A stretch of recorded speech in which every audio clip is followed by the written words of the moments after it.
Gloire à Dieu. Quelqu'un là-bas, je dis gloire à Dieu. Nous bénissons le Seigneur parce que jusque-là, il est en train de nous aider. Nous le bénissons pour les messages que nous écoutons. Et nous bénissons le Seigneur pour l'impact que ces messages sont en train d'avoir sur nos vies. Et je prie que ce message que nous considérons à présent, le Seigneur bénisse vos vies. Cela va enrichir votre vie. Et tout ira bien avec vous. Est-ce que je parle à quelqu'un là-bas? Tout va bien. Tout va bien.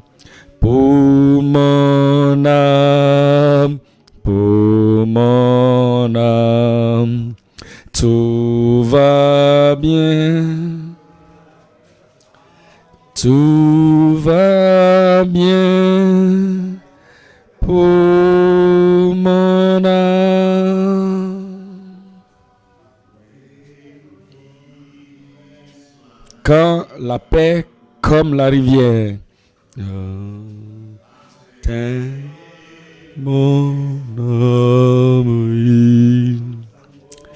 Ventoro la si bilosrum ante amano tu m'as appris à dire tout va bien, tout va bien pour mon âme. Et tout va bien, tout va bien pour mon âme, pour mon âme. Tout le monde chantait, tout va bien, tout va bien pour mon âme. Même si Satan est là pour me tenter, même si les épreuves sont là, elle peut venir. Que cette assurance dans mon âme puisse me contrôler. Christ considéra son état d'impuissance, mon état d'impuissance, et versa son propre sang pour mon âme. Tout va bien, tout va bien, tout va bien pour mon âme, pour mon âme. Tout va bien, tout va bien pour mon âme. Oh, que c'est bien merveilleux de savoir que tous mes péchés sont effacés et ils sont cloués à la croix pour toujours. Loue ton Dieu, loue ton Dieu, ô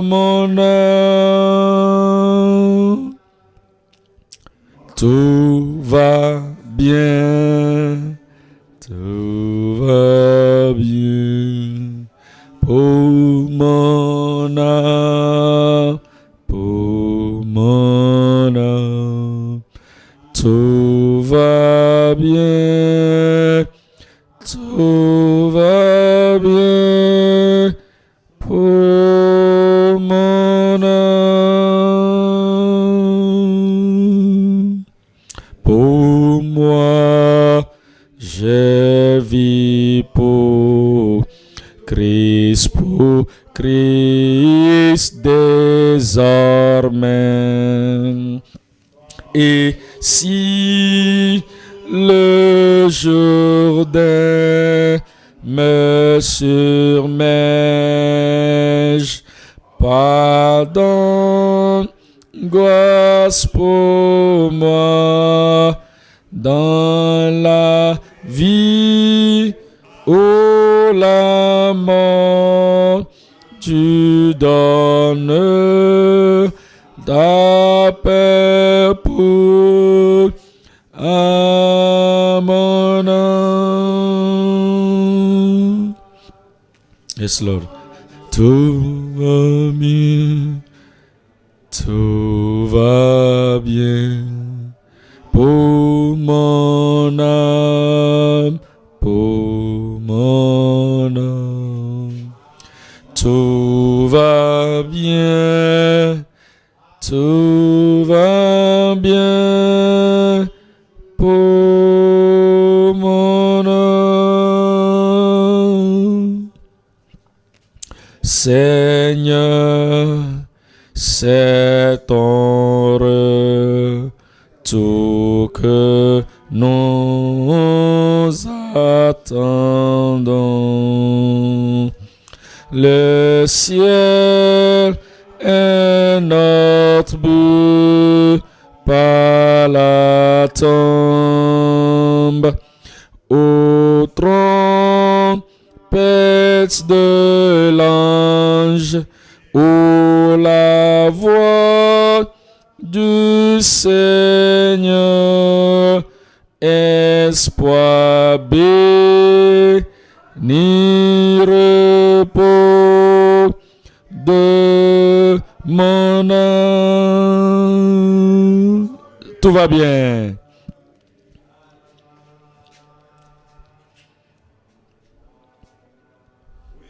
Avec ton âme.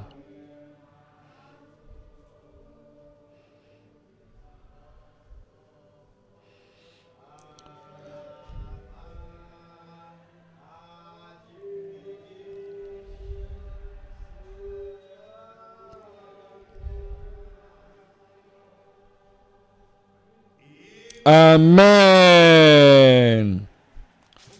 Ouvrez la bouche maintenant et parlez à Dieu que tout va bien avec votre âme. Quelque chose qui se passe dans ce monde, tout ce que le monde est sens dessus, tout va bien. Les ténèbres fermant le visage et empêchant la nation, tout va bien. Les tumultes politiques, tout va bien. L'adversité, les difficultés, les adversaires, les ennemis se multiplient, tout va bien. Les défis, les difficultés, tout va bien. La perplexité, les cœurs des hommes les lâchant, tout va bien. La confusion tout autour, les dangers, se plaçant devant les gens, le devant, le derrière, la gauche et la droite, à tout moment, à tout instant, tout va bien. Les familles ayant des défis et des difficultés, les menaces, l'insécurité partout, tout va bien.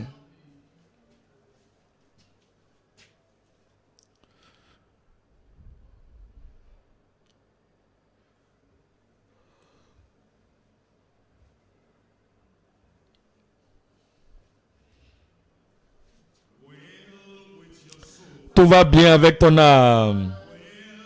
Tout va bien avec ta vie. Tout va bien avec ta profession de foi. Tout va bien.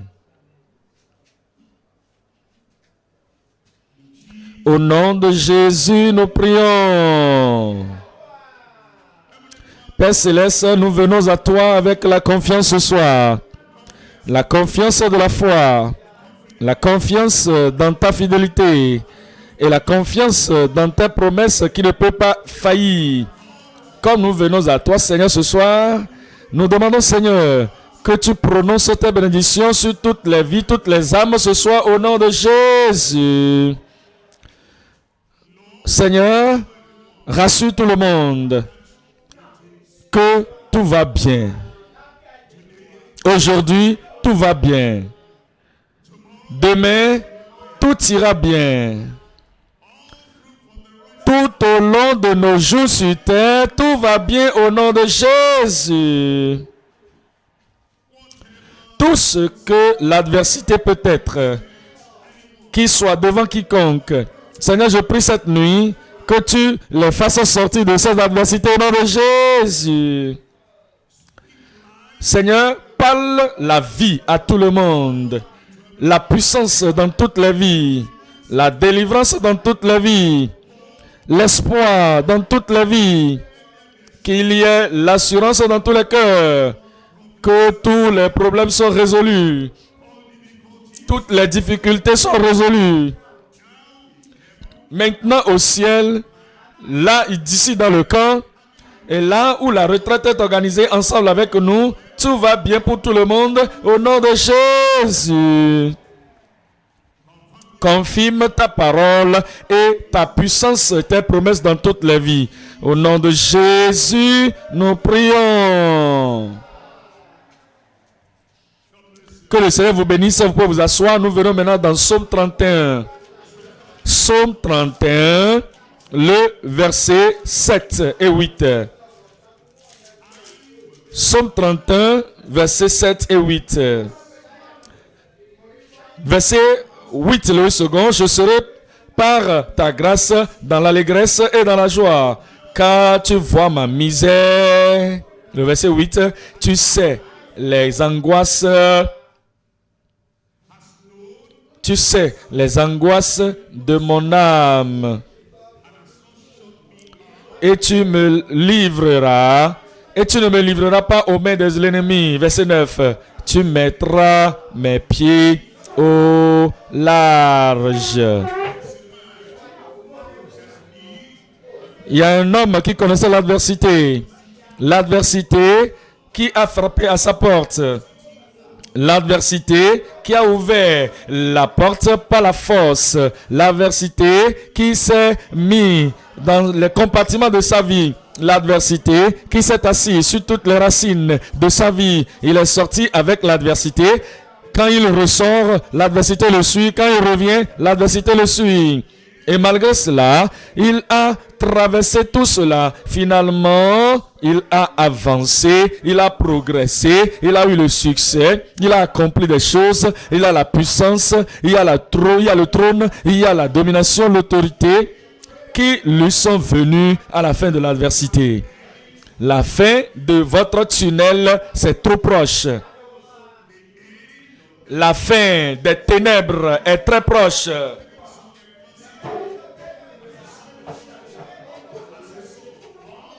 Tel que David a vu l'adversité, les forces de la nation ennemie venant contre lui, le verset 15, le verset 16, Louis II, il dit que « Mais en toi, je me confie, ô Éternel. Rien ne me prend pas surprise. Délivre-moi. Délivre-moi. Tu es mon Dieu. » Disait-il, mes destinées sont dans tes mains. Délivre-moi de mes ennemis et de mes persécuteurs. Le Seigneur va vous délivrer. Et finalement, le Seigneur l'a délivré. Et il s'est réjoui parce que, le verset 21, tu les protèges sous l'abri de ta face contre ceux qui les persécutent. Il a dit que tu me l'as fait et tu le feras également pour toutes les autres personnes tu les protégeras, ou tu les protèges dans la tente contre les langues qui les attaquent. Béni soit l'Éternel, car il a signalé sa grâce envers moi. Comme il est en train de nous dire ici qu'il était délivré, il est en train de vous dire que vous serez délivrés. N'abandonnez pas. Je dis n'abandonnez pas. L'aide est en chemin. La délivrance est en chemin. Il dit verset 22, 25, fortifiez-vous et que votre cœur s'affermisse, vous tous qui espérez en l'Éternel. Quand nous espérons en l'Éternel, la délivrance va venir finalement. Moi, je vais aller de l'avant. Je vais aller au-dessus et marcher sur les hauteurs des difficultés et voir de loin. Lorsque le Seigneur me voit et me prend de là où tu es, du point de l'adversité, et il va te faire avoir de grands succès. Je vais vous montrer un homme dans Genèse, chapitre 37. Le verset 23, Genèse, chapitre 37, et le verset 23. Lorsque Joseph fut arrivé auprès de ses frères, il le dépouillait de sa tunique et de la tunique de plusieurs couleurs qu'il avait sur lui. Ils le prirent et le jetèrent dans la citerne. Et cette citerne était vide. Oh, ça c'était des jours noirs de Joseph, l'adversité. Mais cela ne va pas durer pour vous, ça va arriver à sa fin. Il n'y avait pas d'eau dans cette citerne.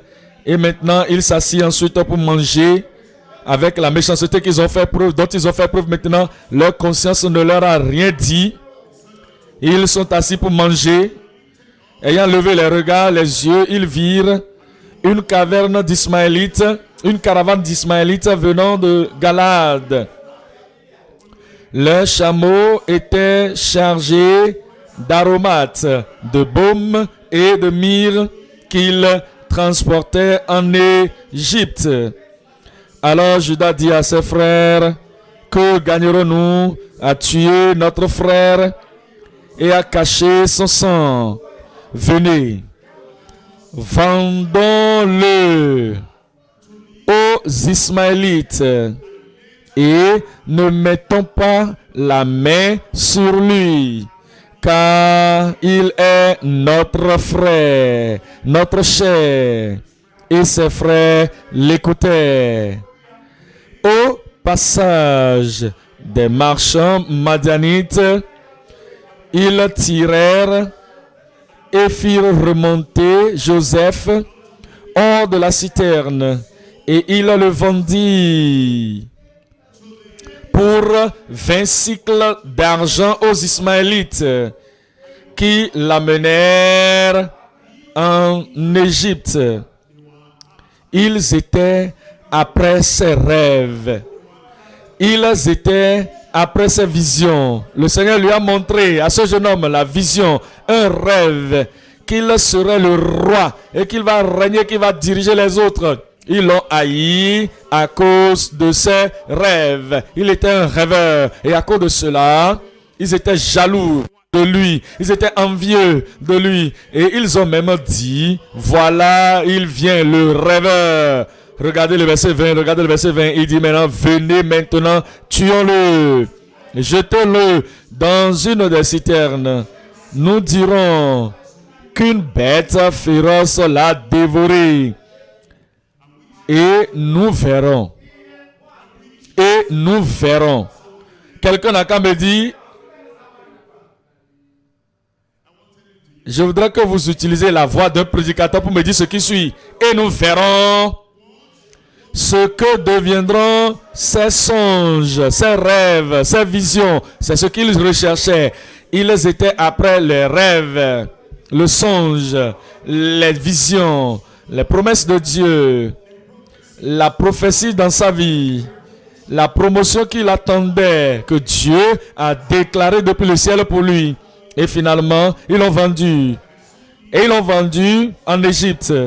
Nous venons maintenant dans le chapitre 39, le verset 1. Chapitre 39, le verset 1.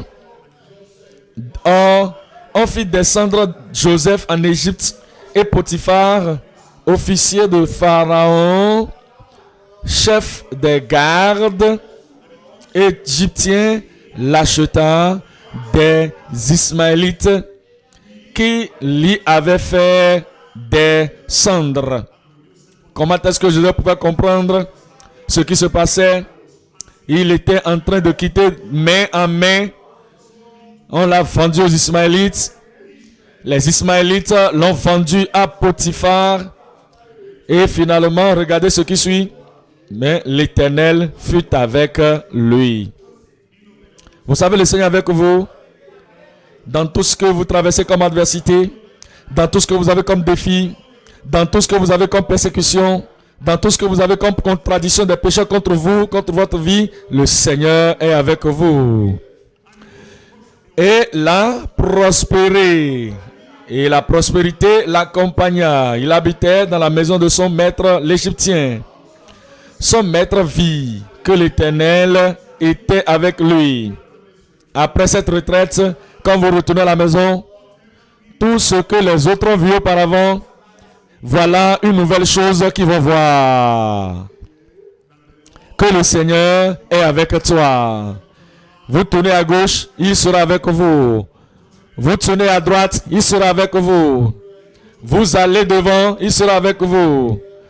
Dans votre marché, n'importe où vous êtes, les gens sont jaloux de vous, ils sont en train de vous envier, le Seigneur sera avec vous. Dans votre bureau, où les gens veulent vous persécuter parce que vous ne voulez pas compromettre avec eux, un homme de conviction, une femme de conviction, pas de compromission, le Seigneur sera avec vous. Et le Seigneur faisait prospérer entre ses mains tout ce qu'il entreprenait. Joseph trouva grâce aux yeux de son maître, qui l'employa à son service, l'établit sur sa maison. Voyez-vous, la promotion est en train de venir déjà. Il l'établit sur sa maison. La promotion est en chemin. Sur sa maison. Et lui confia tout ce qu'il possédait. Mais regardez-moi ça, le verset 7. Après ces choses, il arriva que la femme de son maître porta les yeux sur Joseph et dit, couche avec moi. Il refusa. Vous allez refuser. Le plaisir du péché, vous allez refuser. La compromission, les œuvres de la chair, vous allez refuser au nom de Jésus. Les épreuves vont venir. Les tentations seront là pour dormir. Ou pour aller, pour quitter le chemin, pour tomber, pour glisser. Mais Dieu merci, je regarde quelqu'un ce soir qui ne va pas tomber. Mais il refusa et dit à la femme de son maître, voici, mon maître ne prend avec moi connaissance de rien dans la maison. Et il a remis entre mes mains tout ce qui lui appartient. Il n'est pas plus grand que moi dans cette maison. Et il ne m'a rien interdit, excepté toi. Il m'a refusé de te toucher. Ça, c'est juste. Parce que tu lui appartiens. Tu es sa femme. Tu as cette alliance avec lui. Pour le pire, pour le meilleur. Pour le vilain. Et pour le plus beau. Quel que soit ce que vous voulez comme terme. Pour le jeune âge comme la vieillesse. Jusqu'à ce que la mort vous sépare. Tu lui appartiens. Et à cause de cela, il t'a refusé. Il a mis tout entre mes mains excepté toi, parce que tu es sa femme. Comment ferai-je un aussi grand mal et pécherai-je contre Dieu? Quoi? Quel parla tous les jours. Tous les jours. Ce n'était pas seulement un moment de la tentation, de l'incitation, de le tirer, l'amener dans le mal. Elle parla tous les jours. Vous savez, il y a certaines personnes dans la Bible qui ont vécu la vie victorieuse tous les jours de leur vie. Comme Joseph, il n'y avait pas de péché en lui, il n'y avait pas de rétrogradation en lui, il n'y avait pas de compromission en lui. Ça, cette même grâce qu'il avait, le Seigneur vous donne ça ce soir. Qu'il ne l'a pas écouté, il refusa de coucher auprès d'elle, d'être avec elle. Un jour, qu'il était entré dans la maison pour faire son ouvrage et qu'il n'y avait là aucun des gens de la maison, elle le saisit par son vêtement en disant « Couche avec moi ». Il lui laissa son vêtement dans la main et s'enfuit au dehors. Cet homme connaissait, il savait ce que c'était la prophétie sur ta vie. La prophétie sur ma vie est plus grande que le vêtement. Tu veux mon vêtement? Prends le vêtement. Il lui a laissé le vêtement. Mon rêve est plus important. Mon rêve est plus grand. La prophétie est plus grande. Aller au ciel, c'est plus grand. Plus que d'avoir avoir la relation avec Dieu et garder cette relation avec Dieu, c'est plus grand que le vêtement. Il lui a laissé son vêtement dans ses mains et il s'enfuit au dehors.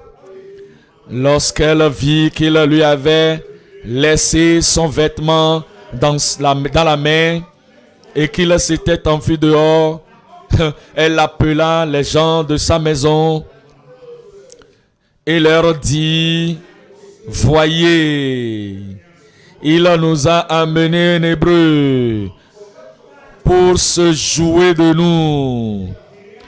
Cet homme est venu vers moi pour coucher avec moi. Mais j'ai crié à haute voix.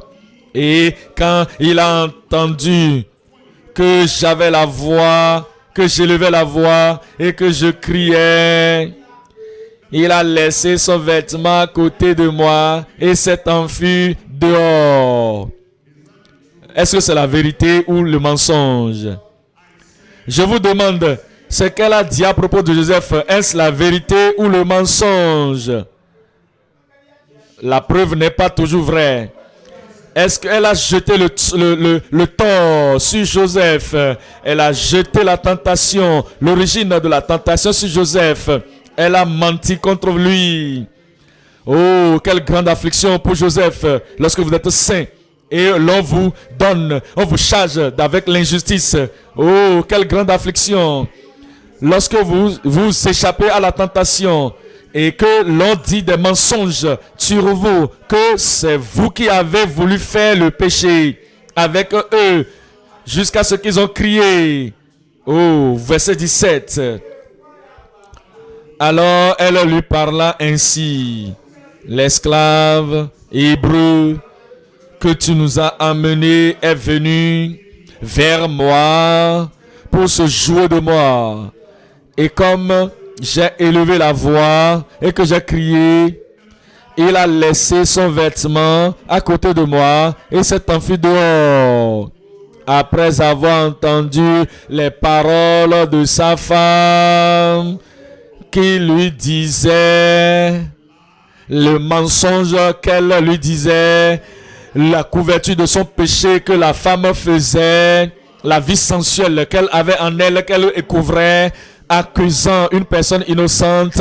Lorsqu'il entendit les paroles de sa femme qui lui disait: voilà ce que m'a fait ton esclave, le maître de Joseph fut enflammé de colère. Sa colère a été enflammée. Contre qui? Je vous demande, la colère enflammée contre qui? Contre Joseph, l'innocent. Ce n'est pas contre sa femme, la tentresse, ou celle qui est la tentatrice, j'allais dire.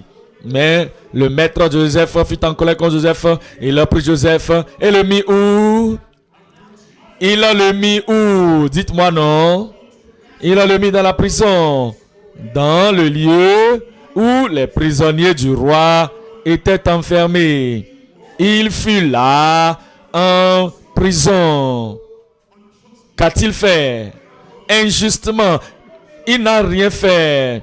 Il était là dans la prison.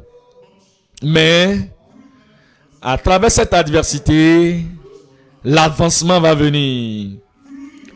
À travers votre adversité, vous allez avancer. Est-ce que cela peut arriver? La promotion, cela peut-elle venir? Le progrès, cela peut-il venir? Quand vous venez dans cette adversité, rien que vous avez fait qui a mérité cela, mais le diable, les agents du diable l'ont causé. Mais vous allez sortir de cette adversité. Psaume 105. Psaume 105, verset 17. Psaume 105, verset 17.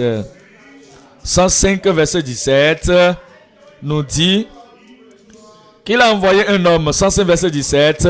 Il envoya devant eux un homme. Joseph fut vendu comme un esclave. On serra ses pieds dans les liens. On le mit au fer. Jusqu'au temps où arriva ce qu'il avait annoncé. Il y a un temps fixé. Votre temps fixé est venu. À partir de cette nuit, vous regardez devant, vers les montagnes. D'où vient votre aide, votre soutien? Votre soutien vient de l'Éternel.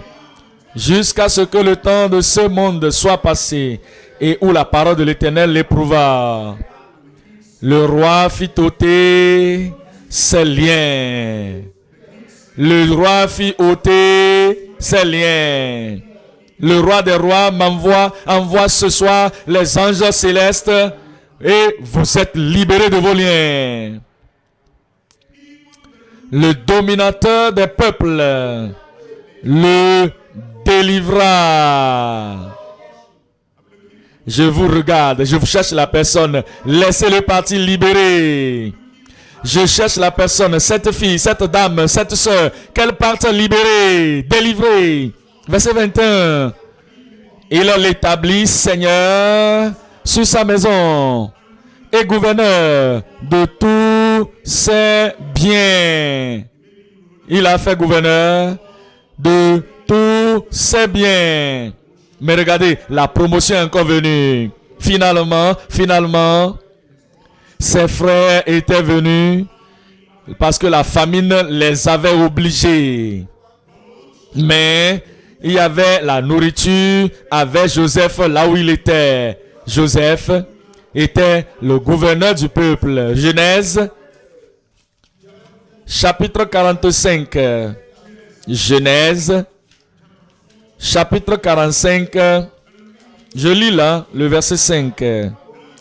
Voilà 2 ans que la femme... Maintenant, ne vous affligez pas, verset 5, et ne soyez pas fâchés de m'avoir vendu pour être conduit ici, car c'est Dieu, car c'est pour vous sauver la vie que Dieu m'a envoyé devant vous. Dieu m'a envoyé devant vous pour sauver la vie. Pour ces 2 ans, voilà 2 ans que la famine est dans le pays, et pendant 5 ans encore, et il n'y aura ni labour, ni moisson. Dieu m'a envoyé devant vous pour préserver vos vies, pour vous donner la prospérité dans le pays et pour sauver vos vies à travers un grand travail. Dieu m'a envoyé devant vous pour vous faire subsister dans le pays et pour vous faire vivre par une grande délivrance. Ce n'est donc pas vous qui m'avez envoyé ici. C'est Dieu qui m'a envoyé, qui m'a établi. Vous m'avez envoyé en captivité pour détruire le rêve. Vous ne m'avez pas envoyé pour aller accomplir le rêve. Vous m'avez envoyé pour que je puisse souffrir. Pas pour aller être la tête. Mais Dieu a tourné toutes les choses négatives que vous aviez faites contre moi. Il l'a transformé pour être des choses positives. Savez-vous que toutes les négatives de votre vie, le Seigneur a le pouvoir Dieu a donné la promesse, il va les transformer en positif. Et il a fait de moi et gouverneur. Alors il continue, c'est Dieu. Il m'a établi père de Pharaon, maître de toute sa maison et gouverneur de tout le pays d'Égypte. Il est devenu le gouverneur, le premier ministre. Le Seigneur est en train de rechercher votre futur. Il regarde votre futur et il va vous donner de la promotion au-delà de votre espérance. Verset 25. Et ils remontèrent de l'Égypte. Et ils arrivèrent dans le pays de Canaan, auprès de Jacob le père. Et il lui dit, Joseph vit encore. Et même, nous pensions qu'il était mort, mais Joseph vit encore. Quelqu'un là-bas est-il en vie? Le rêve, votre rêve est en vie. Est-ce que vous êtes là? Votre vie est en haut. Allez de l'avant, vous êtes là? Joseph est encore en vie. Et même c'est lui qui est le gouverneur de tout le pays d'Égypte. Mais le cœur de Jacob resta froid parce qu'il ne les croyait pas. Et il lui dit toutes les paroles que Joseph leur avait dites. Et il vit les chars que Joseph avait envoyés pour le transporter. C'est alors que l'esprit de Jacob, leur père, se ralluma. Et Israël dit, c'est assez. Toutes les souffrances du passé, c'est assez. Toutes les pleurs. Lorsque je pensais que Joseph était mort, cette nuit, c'est passé. C'est assez. Tout ce que vous avez pensé était parti. Le Seigneur est en train de le ramener vers vous. Ce soir, c'est assez. Joseph, mon fils, vite encore. J'irai et je le verrai avant que je meure. Ils vont venir vous voir. Et ce ne sera pas ce qu'ils espèrent de voir, comme si vous êtes terrassé, comme si vous êtes prêt d'être enterré, que le rêve est parti, la prophétie n'est plus réalisée. Non, ils vont venir vous voir dans la grandeur. Ils vont venir vous voir dans quelque chose de non espéré au nom de Jésus. Il y a de l'avancement, il y a de la promotion, malgré les adversités. Venez dans Job. Job 1, Job, chapitre 1, lisons le verset 1. L'avancement à travers les adversités. Ou on peut dire avancer malgré les adversités. Ce n'est pas seulement cela. Ce que cela veut dire, c'est ceci. Il n'y avait pas d'adversité. Il n'y avait pas de gens favorables. Joseph et Job. Ils étaient des favoris de Dieu lui-même, Joseph et Job. Et comme les choses allaient de pire, de mal en pire, l'adversité est venue, mais ils sont tenus fermes. Et ils ont traversé cette adversité. Et finalement, l'avancement, le progrès, la promotion, l'accomplissement, l'élévation leur sont venus. Quelle que soit l'adversité qui est venue dans votre vie, vous allez traverser cela. Et vous allez avancer dans la vie au nom de Jésus. Job, chapitre 1, le verset 1. Il y avait dans le pays d'Uth un homme qui s'appelait Job. Et cet homme était intègre et droit. Il craignait Dieu et se détournait du mal. Il se détournait du mal. Verset 8. L'Éternel dit à Satan, as-tu remarqué mon serviteur Job? Il n'y a personne comme lui sur la terre. C'est un homme intègre et droit, craignant Dieu et se détournant du mal. Et Satan répondit à l'Éternel, est-ce d'une manière désintéressée que Job craint Dieu? Ne l'as-tu pas protégé? Lui, c'est ce que Satan était jaloux de. Il était jaloux. Dieu a fait de lui, Dieu l'a protégé. Dieu a construit. Il a mis des murs de sécurité autour de vous. Vous n'avez pas dit amen à cela, hein? Et il a protégé lui et sa maison. La protection pour vos enfants. La protection pour vos petits-enfants, vos petits-fils. Et de tout ce qu'il avait, qui lui appartenait. Votre maison est sécurisée. Les propriétés que vous appartiennent sont sécurisées. Et tu as béni l'œuvre de ses mains. Il a béni vos œuvres, les œuvres de vos mains. Et Satan le sait, lui-même il le sait. Et ses troupeaux couvrent le pays. Mais étends ta main maintenant, étends ta main, touche l'affliction, l'adversité, étends ta main, touche à ce qui lui... Qu'est-ce qu'il va toucher? Je demande, qu'est-ce que Satan dit que Dieu doit toucher? Tout ce qui lui appartient, tout. Et je suis sûr qu'il te maudit en face. L'Éternel dit à Satan, voici tout ce qui lui appartient, je te le livre. Seulement, ne porte pas la main sur lui. Et Satan se retira de devant la face de l'Éternel. Il a touché tout. Quand nous disons tout, c'est tout. Il a touché tout de Job. Un jour, on vient lui donner l'information. Et lorsqu'il a vu cela, regardez le verset 20. Alors Job se leva, déchira son manteau et se rasa la tête. Puis se jetant par terre, il se prosterna. Il adora dans le secret de l'avancement dans les adversités, que quel que soit ce qui se passe ou s'est passé, vous avez écouté, vous l'avez eu, mais vous avez perdu cela. Satan a touché cela. Ce n'est pas la fin de votre carrière. Ce n'est pas la fin de votre vie. Il a adoré. Et ce n'est pas la fin de Job. Et il a dit, je suis sorti nu du sein de ma mère. C'est ce qu'il a dit. Et nu, je retournerai dans le sein de la terre. L'Éternel a donné et l'Éternel a ôté. Que le nom de l'Éternel soit béni. En tout cela, Job ne pécha point. Ça, c'est la vie de quelqu'un qui est vraiment sauvé. Un vrai enfant de Dieu.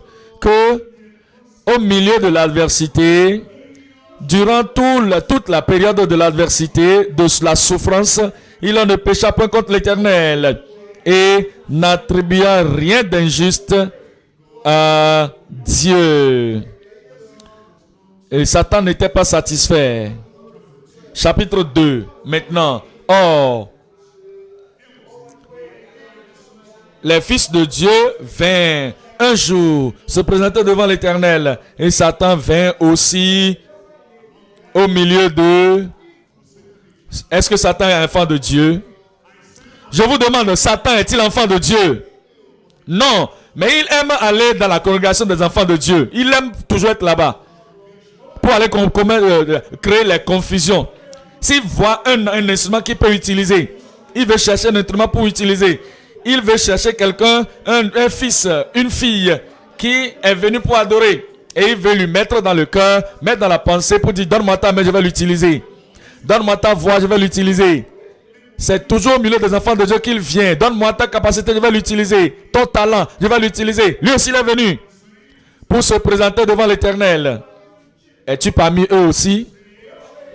L'Éternel dit à Satan, d'où viens-tu? Et Satan répondit à l'Éternel, de parcourir la terre et m'y promener. L'Éternel dit, de parcourir la terre et de m'y promener. L'Éternel dit à Satan, As-tu remarqué mon serviteur Job? Mon serviteur Job, il n'y a personne comme lui sur la terre. Il est sauvé, il est sanctifié, il est ferme. Un homme parfait, un homme juste. Un homme qui est intègre et droit, qui craint Dieu et qui se détourne du mal. Il se détourne du mal, il évite le mal. Et il demeure ferme dans son intégrité. Bien que cela l'avait touché, et tu m'excites à le perdre sans motif. Et Satan répondit à l'Éternel, peau pour peau, tout ce que possède un homme, il en le donne pour sa vie. Mais étends ta main, touche à ses os et à sa chair, et je suis sûr qu'il te maudit en face. Plus d'affliction ajoutée à affliction pour Job, à cause de la jalousie, la convoitise, l'envie de Satan. L'Éternel dit à Satan, voici, je te le livre. Voyez-vous, seulement épargne sa vie.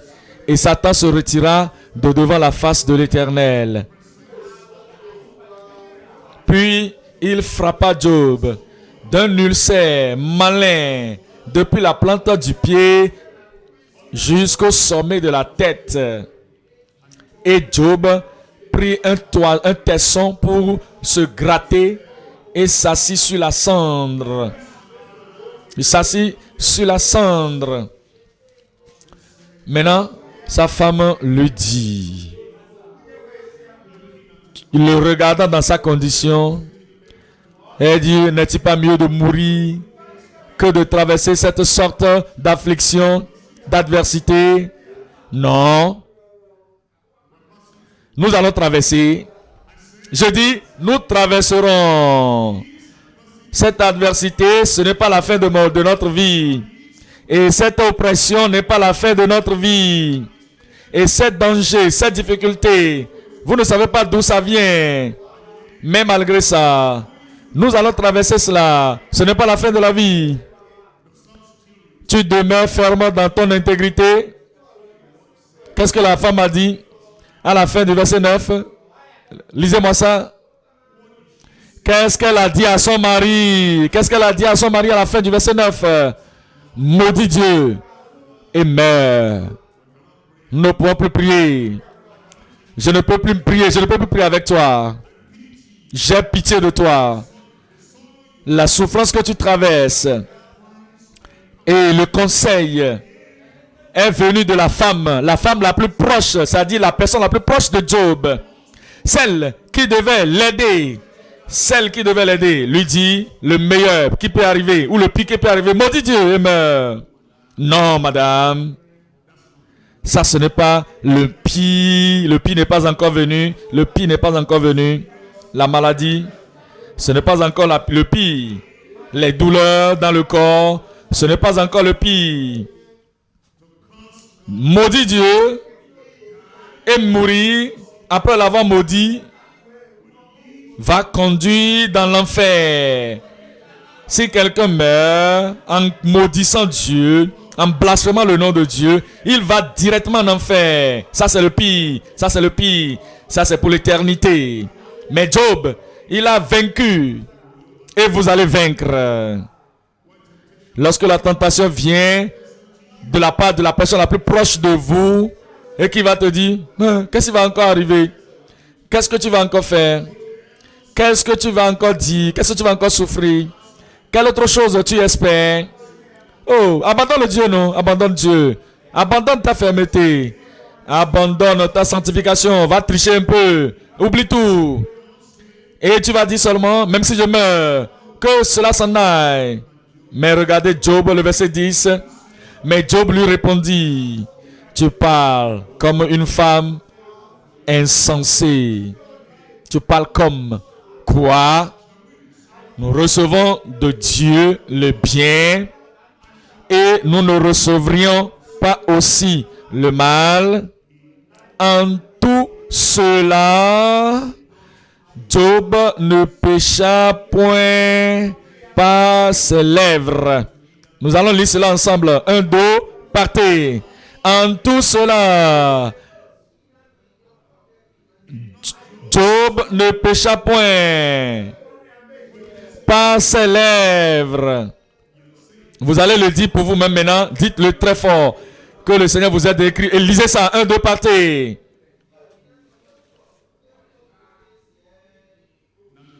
Maintenant, vous allez mettre votre nom là. Vous allez mettre nom là où vous avez Job. Parce que Job n'est plus là. Il est allé au ciel. C'est vous qui êtes là maintenant, qui avez la Bible entre vos mains. 1, 2, 3. Lisez avec votre nom.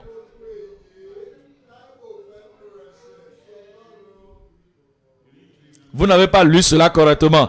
Vous l'avez lu pour Job. Lisez ça maintenant pour vous-même. Vous n'allez pas pécher. Dans votre cœur, vous n'allez pas pécher. Dans vos actions, vous n'allez pas pécher. Dans votre langage, vous n'allez pas pécher. Avec vos lèvres, vous n'allez pas pécher. Tout ce que peut être la chose qui arrive, Job n'a pas péché. Et vous ne pécherez pas. Vous n'allez pas oublier vous-même.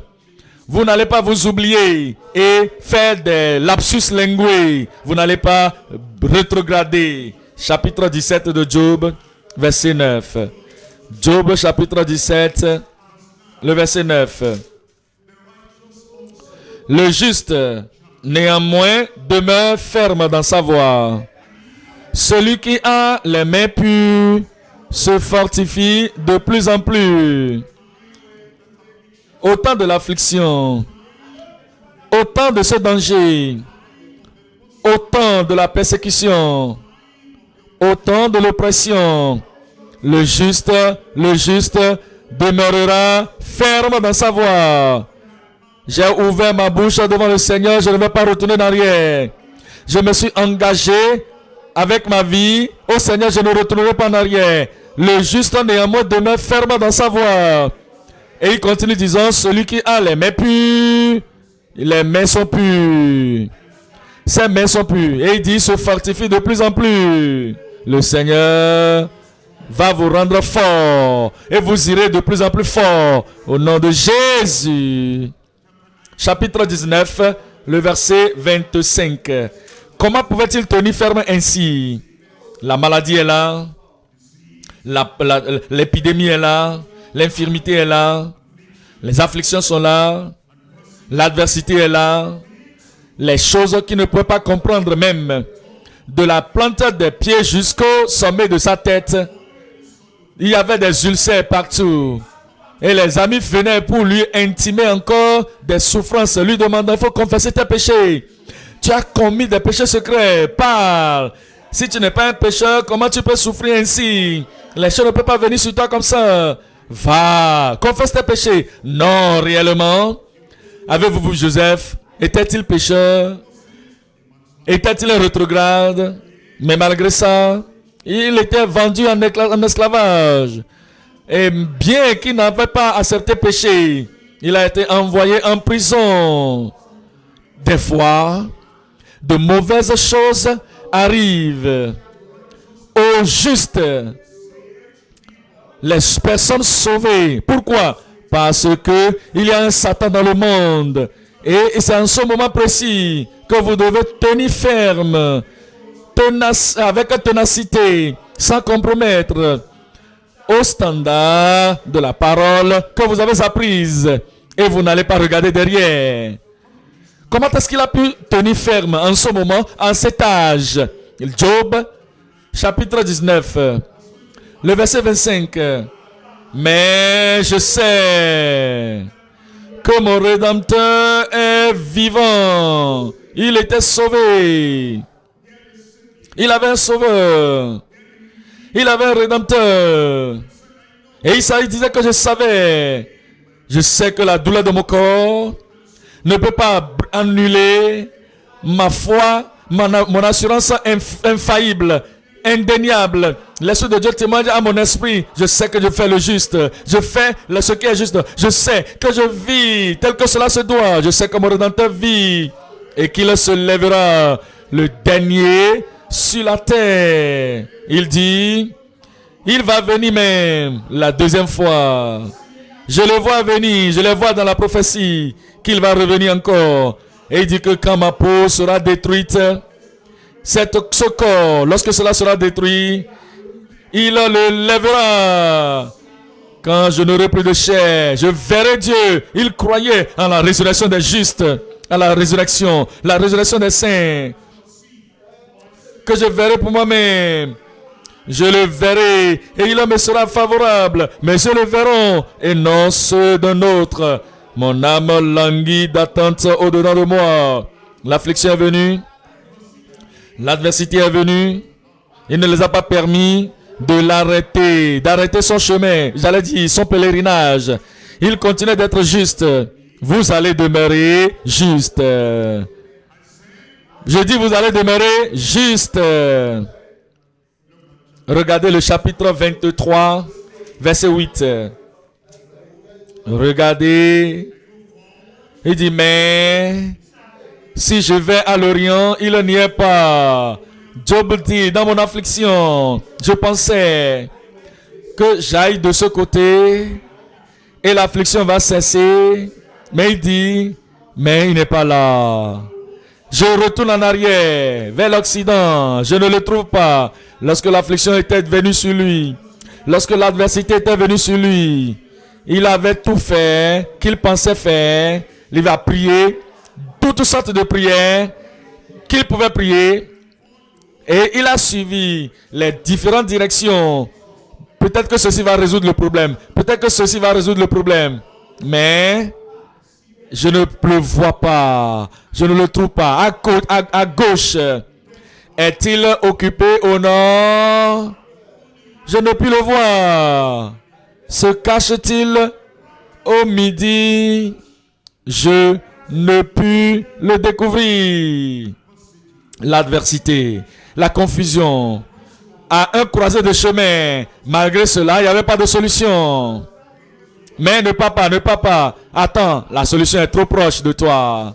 Le verset 10, il sait néanmoins quelle voie j'ai suivie. Il connaît à propos de ma nouvelle naissance. Il connaît ma consécration. Il connaît mon engagement. Il connaît mon focus. Il connaît ma passion. Voulant le servir, il sait néanmoins la voie que je prends, que je suis. Et s'il m'éprouvait, je sortirais pur comme l'or. Mon pied s'est attaché à ses pas. J'ai gardé sa voie et je ne m'en suis point détourné. Verset 12. Je n'ai pas abandonné les commandements de ses lèvres. J'ai fait plier ma volonté aux paroles de sa bouche. Aux paroles de sa bouche. Il dit que je ne vais pas continuer de le faire. Je vais continuer toujours de l'exalter, exalter sa parole, lire sa parole, croire en sa parole, obéir à sa parole, malgré ce que je traverse. Chapitre 29, verset 14. Chapitre 29, verset 14. Je me revêtais de la justice et je lui servais de vêtements. La maladie était toujours là. Les ulcères étaient toujours là. Bien qu'il n'y avait pas de solution médicale pour l'infirmité qu'il avait, il n'est pas allé dans la direction de Satan pour aller chez les herboristes pour dire, oh, malgré ça, malgré tout, l'adversité est là. Est-ce que je vais mourir? L'adversité est là. La situation malheureuse est là déjà. Les choses dans ma vie, les choses sont parties en revers. Qu'est-ce que ça... Mais il dit, je me revêtais de la justice et je lui servais de vêtements. J'avais ma droiture pour manteau et pour turban. Chapitre 31, le verset 1. Chapitre 31, le verset 1. J'avais fait un pacte avec mes yeux. Il est en train de compter maintenant, de se rappeler, de se souvenir, sa consécration. En ce moment, à cet âge, plus, plus, plus, plus nouveau, j'allais dire, dans sa vie. Il était un prophète, il était juste et il avait tout fait pour se priver de toute forme de mal. Il a dit, j'avais fait un pacte avec mes yeux et je n'aurais pas arrêté mes regards sur une vierge. Regardons maintenant au chapitre dernier, chapitre 42. La fin de toute l'adversité est venue. Pour vous, la fin de l'adversité est venue. Regardez ce que Dieu a dit à ses amis. Job 42, verset 7. Après que l'Éternel eut adressé ces paroles à Job, il dit à Eliphaz de Théman, ma colère est enflammée contre toi. Et il n'était pas en train de chercher, il n'était pas dans la justice, il pensait qu'il était plus juste que Job. Et la chaleur était sur Job. C'est la condamnation. Les paroles de condamnation, de critique, des paroles de confusion, des paroles pour l'inciter au mal. Il a dit, tu es misérable, tu es ceci, tu es cela. Il a dit, ma colère. Il a dit, vous êtes des consolateurs misérables. Si vous étiez dans mes pas, je vous aurais consolé. Mais regardez ce que vous dites. Le Seigneur leur a dit, ma colère est enflammée contre toi et contre tes deux amis, parce que vous n'avez pas parlé de moi avec droiture, comme l'a fait mon serviteur Job. Prenez maintenant 7 taureaux et 7 béliers. Allez auprès de mon serviteur Job. Mon serviteur Job. Chapitre 1, le verset 1, mon serviteur Job. Chapitre 42, à la fin, mon serviteur Job. Et offrez pour vous un holocauste. Job, mon serviteur, priera pour vous. Pensez à cela. Vous êtes dans l'adversité et vous devez prier pour les autres. Qui ne sont même pas dans l'adversité comme vous-même. Mais vous allez dire non. Ah, c'est moi qui ai besoin de la prière, non? C'est eux qui vont prier pour moi. C'est moi, hein? C'est moi qui ai la souffrance. J'ai besoin de toutes les prières que vous pouvez faire. Je pense que tout le monde entier doit prier pour moi, intercéder pour moi maintenant. Ils doivent savoir la profondeur de l'adversité que je suis en train de traverser. Mais non, c'est maintenant ce même Job qui était dans les souffrances qui devait prier. Dans cette adversité, il va prier pour lui, non. Prier pour les autres, prier pour ses amis qui l'accusaient de façon mauvaise, de façon qui l'accusaient à tort. Et c'est par égard pour lui seul que je ne vous traiterai pas selon votre folie, car vous n'avez pas parlé de moi avec droiture, comme l'a fait mon serviteur Job. Alors, Eliphaz de Théman, Bildad de Shuach, ils n'ont pas disputé, ils étaient prêts à faire la restitution. Ils étaient prêts à rendre les choses justes devant Dieu, les mauvaises choses qu'ils ont dites. Ils étaient prêts à corriger les mauvaises choses qu'ils ont faites. Ils n'ont pas dit, tout ce que nous avons dit c'était raisonnable, mais Dieu a dit c'est faux. Alors Eliphaz de Théman, Bildad de Shuach et Tsophar de Naama allèrent et firent comme l'Éternel leur avait dit. Et l'Éternel eut égard à la prière de Job. Ce soir, quand vous priez, vous allez prier pour les gens qui se sont fait vos ennemis. Quand vous priez pour eux, le Seigneur va changer votre situation au nom de Jésus. Verset 10. L'Éternel rétablit Job dans son premier état. Le Seigneur rétablit Job dans son premier état. Quand Job eut prié pour ses amis, Et l'Éternel lui accorda le double. Il lui accorda, vous allez le dire pour vous-même, il lui accorda combien? Vous allez le dire comme c'est pour vous. Et l'Éternel lui accorda le double de tout ce qu'il avait possédé. De plus grande joie pour vous. Une de plus grande provision dans vos vies. De plus grande assurance dans vos vies. Et la bonne santé pour vous. Toutes les captivités du passé, le Seigneur les a emportées et s'est transformé en bien au nom de Jésus.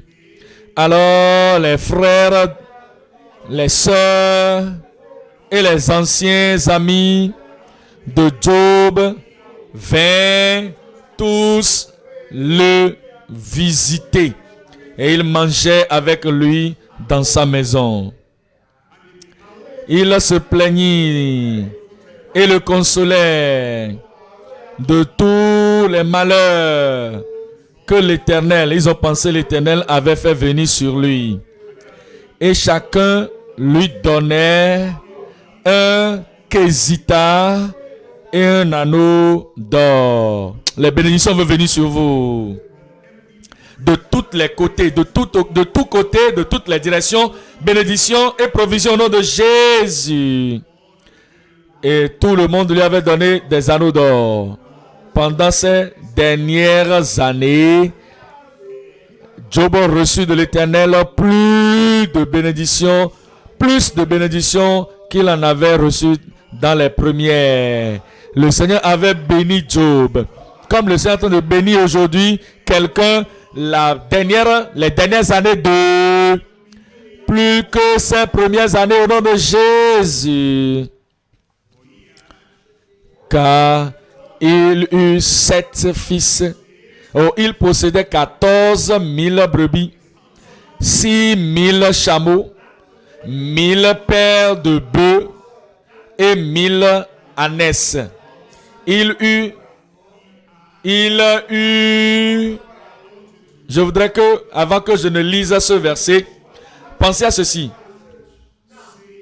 Cette même femme qui avait dit à Job, maudit Dieu et meurt.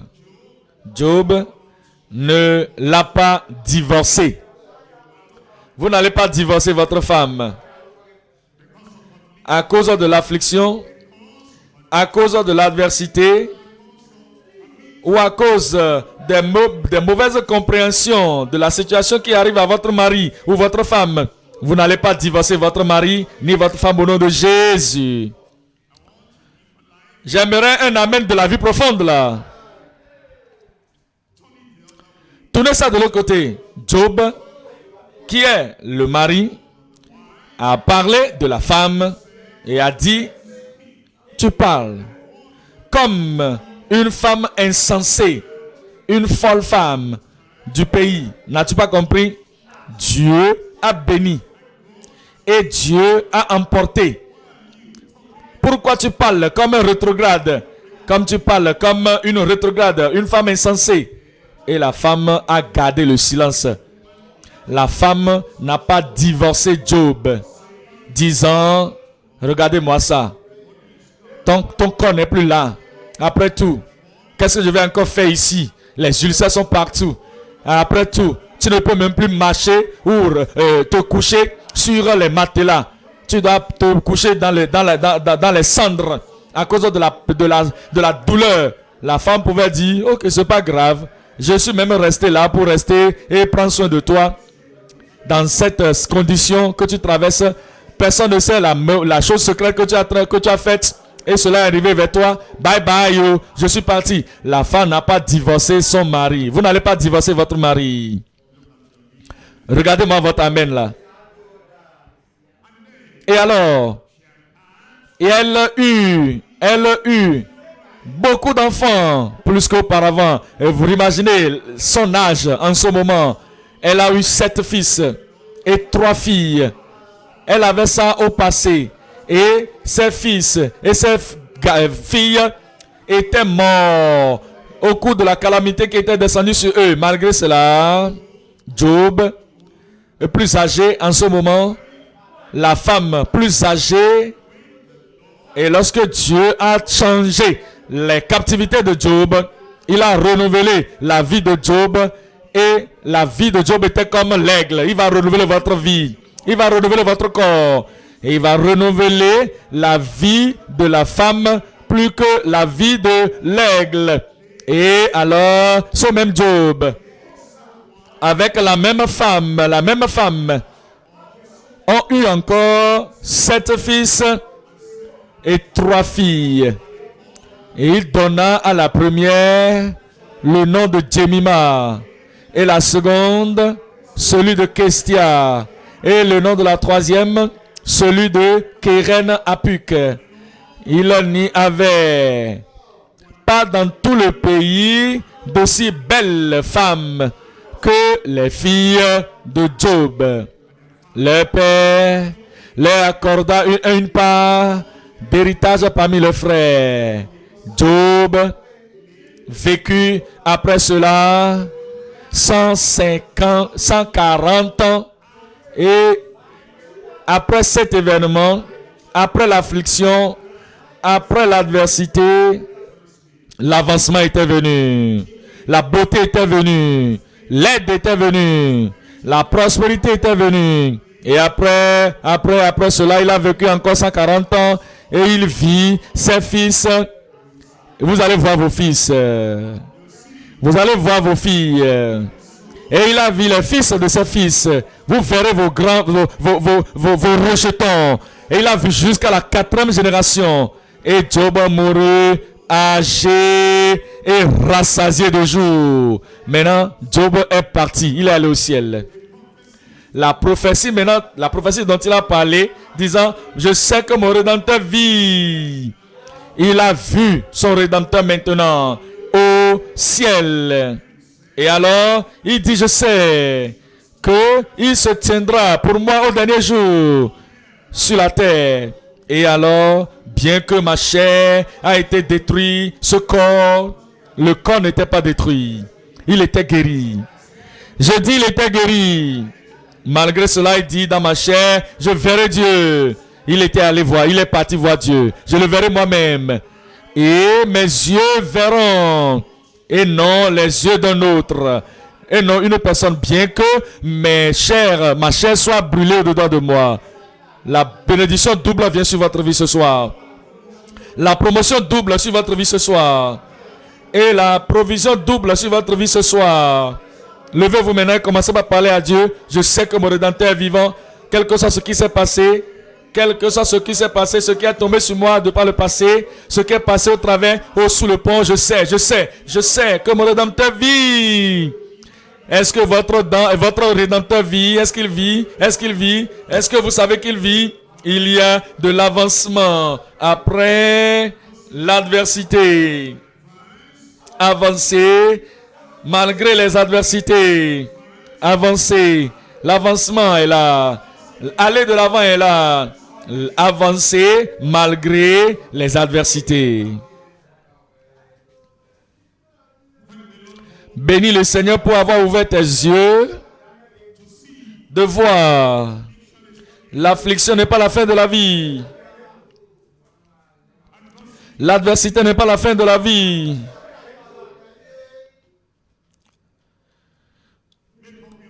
Décidez dans votre pensée que vous n'allez pas rétrograder au courant de l'adversité. Prenez la décision de ne pas rétrograder. Courant les temps de l'affliction. Prenez la décision. Tant de troubles, tant d'épreuves, tant de difficultés. Les moments de manquement. Prenez la décision que vous allez tenir ferme à votre justice. Rappelez-vous Joseph. Il a été vendu en esclavage. Mais il n'a pas dit pourquoi être juste alors. Qu'est-ce que j'ai gagné? Lorsque j'étais juste, j'ai gagné quoi dedans? Je suis allé faire ce que mon papa m'a demandé. Qu'est-ce que j'ai gagné de cela? Il n'a pas dit ça. En Égypte, La tentatrice était venue lui dire, viens commettre le péché avec moi. Il a dit non, jamais. Non, jamais. Le Seigneur est avec moi. Le Seigneur est en train de me surveiller. Et le Seigneur connaît toutes choses que je fais dans le secret. Non, jamais. Comment puis-je faire un aussi grand mal? Et pécherai-je contre mon Dieu? Il savait qu'il était il avait un rêve. Il était un rêveur. Il savait qu'il avait la parole du Seigneur. Il avait la prophétie de la parole de Dieu dans sa vie. Et il se disait que je devais rester juste. Et continuer d'être engagé. Restant ferme. Et que tenir dans la sainteté. Quels que soient les défis. Je vais demeurer ferme dans la justice. Et le Seigneur l'avait fait sortir. L'avancement à travers l'adversité. Avancer malgré les adversités. Avancer malgré cette adversité. Avancer à travers l'adversité. Et le temps est venu. Le temps de l'accomplissement de la parole était venu. Il est demeuré fidèle jusqu'à ce jour.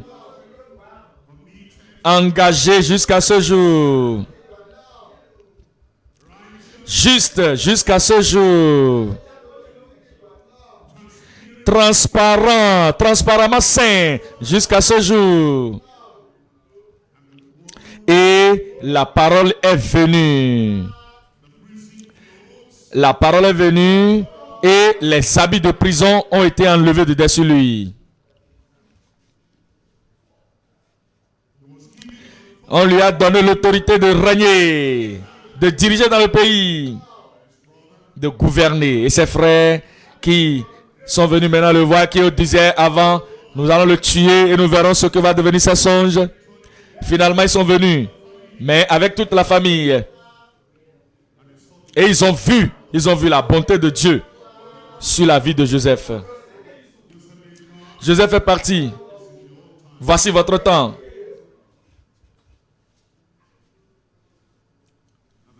Et le Seigneur voudrait faire la même chose, la chose merveilleuse dans votre vie. Comme il avait fait avec Joseph. Pour accomplir sa parole. La parole de promesse. La parole de prophétie. Pour accomplir sa parole dans votre vie. Prenez ceci votre temps. Faites de ce moment votre temps.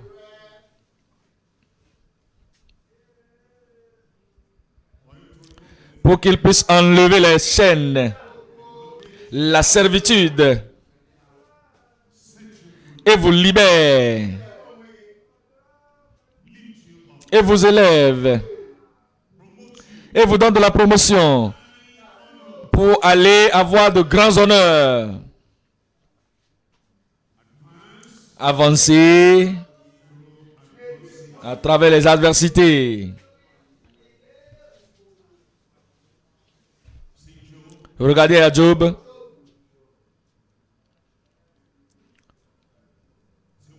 Regardez ce que Satan dit de lui. Ce que Satan a fait. Vous avez vu le Seigneur. Vous avez vu les pertes qu'il a eues, la dévastation qu'il a eue.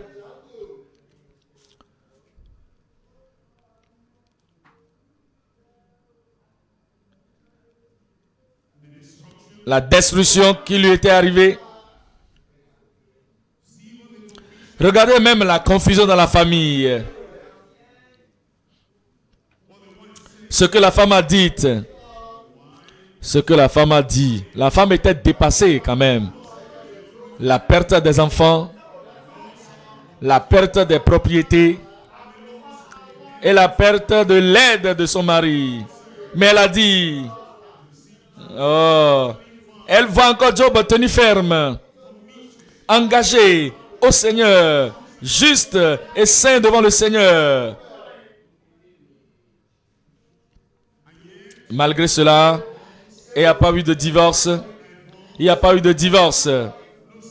Il n'y a pas eu de séparation. Il n'y a pas de changement de pensée dans la vie de Job. Je sais que ça va changer pour moi. Lorsque ça va changer pour moi, tu sors de ma vie. Il n'y a rien de ça dans la vie de Job. Il est juste. Et il est demeuré ferme avec cette même femme. Et le Seigneur les a gardés en bonne santé. Finalement, le renouvellement a été fait dans la vie de la femme et de l'homme. Et ils ont encore eu les enfants qui sont venus remplacer les autres qu'ils ont perdus. Et ils ont eu les propriétés. Toutes les propriétés qu'ils ont perdues, les biens matériels qu'ils ont perdus, et plus que cela, ils ont la richesse, l'argent qu'il avait. Il a eu le double de ce qu'il avait perdu. Et Dieu, il est toujours le même Dieu. Il a dit, je suis Dieu, je ne change pas. Il a changé l'adversité en la prospérité, en la promotion. Il a donné le progrès. Ce même Dieu est toujours vivant. Il honore la foi. Il honore la fidélité. Il honore la consistance. Il honore la fermeté. Tiens-toi ferme. Avance. L'avancement va venir.